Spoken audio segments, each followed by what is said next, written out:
Hi friends, మీకు నచ్చితే ఈ వీడియో లైక్ చేయండి, సబ్స్క్రైబ్ చేయండి. విక్కీతో పద్మావతి వాళ్ళ ఇంటికి రాను అని చెప్పేసి అంటూ ఉంటుంది.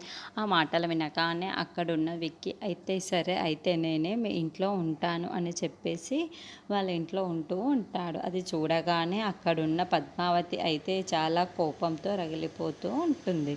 ఇంతలో అక్కడున్న పద్మావతి వాళ్ళ అమ్మ నాన్న అయితే అల్లుడు గారికి భోజనం పెట్టమ్మా అని చెప్పేసి అంటారు. ఆ మాటలు వినగానే అక్కడున్న పద్మావతి అయితే సరే అని చెప్పి అక్కడున్న రాగి సంకటిని పెడుతూ ఉంటుంది. అది చూడగానే అక్కడున్న విక్కీ అయితే ఒక్కసారిగా షాక్ అయిపోతూ ఉంటాడు. ఇదేంటి ఇది ఇలా ఉంది అని చెప్పేసి అనుకుంటూ ఉంటాడు.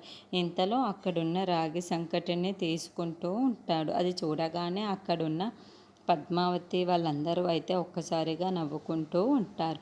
ఇంతలో అక్కడున్న వాళ్ళ అత్తయ్య అయితే అల్లుడు గారికి రాగి సంగటి తినడం రాదనుకుంటాను అని చెప్పేసి అంటూ ఉంటుంది.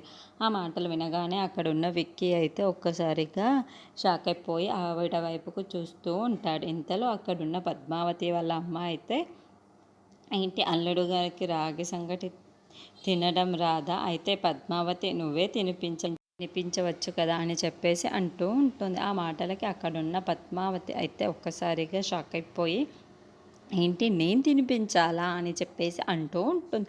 అవును, నువ్వే తినిపించాలి, మరి ఇంకెవరు తినిపిస్తారు, నీ భర్తకి నువ్వు తినిపించలేవా అని చెప్పేసి అంటూ ఉంటారు. ఆ మాటలు వినగానే అక్కడున్న పద్మావతి అయితే వెళ్ళకుండా ఇక్కడే ఉండిపోయారు, పైగా నా చేతులతో గోరుముద్దలు తింటున్నారు, తినాలనిపిస్తుందా మీకు, సరే నా సంగతి ఏంటో నేను ఇప్పుడు చూపిస్తాను అని చెప్పేసి ఆ రాగి సంగటి ముద్దను పెద్దదిగా తీసి విక్కీ నోట్లో పెడుతూ ఉంటుంది. ఇంతలో అక్కడున్న విక్కీ అయితే మూతి కాలిపోతూ ఉంటుంది.